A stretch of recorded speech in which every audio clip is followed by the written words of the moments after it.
Welcome, follow model railroaders. This is Cocosing Valley Model Railroad speaking. Well, and all you train guys out there, I have a project I'm starting to get it started and get it finished for a customer.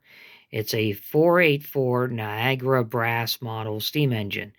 Now, I've got the motor insulated, so it's not even touching the frame because there's two wires coming off of it from the motor, and I put an insulator over on the motor. I put a rubber um, gap or insulator piece on it, and I finally got it adjusted for one of my buddies. And pretty soon he'll be having this train down on the layout down at our club operating.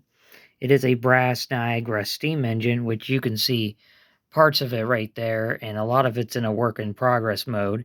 There's a working headlight in the engine, and I've been slowly testing this thing on DC power and steadily bringing it up to speed and actually testing to make sure it runs on very low power.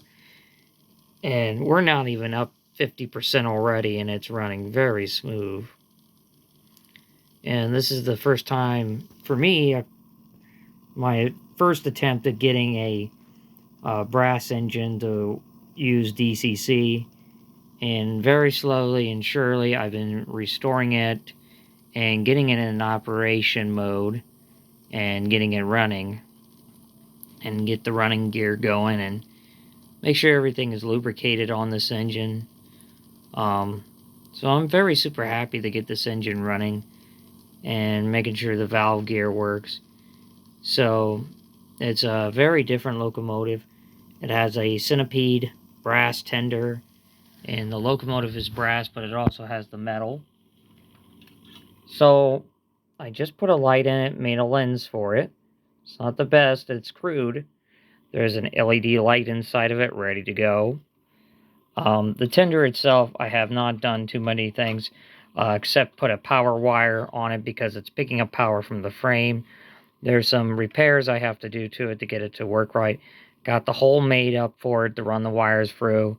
I've got a few extra parts. I've got the spare parts all in a little container so I know where all the parts are. Got all the trucks, the pistons, everything for the engine. So wanted to give you guys kind of an update on this engine because I will be doing more and more updates on this engine for the coming days and weeks of the testing of this engine and make sure everything runs good. You guys have a wonderful evening, wonderful day, wonderful night. God bless everybody. This is Cocosing Valley Model Railroad signing out. See you guys out on the rails.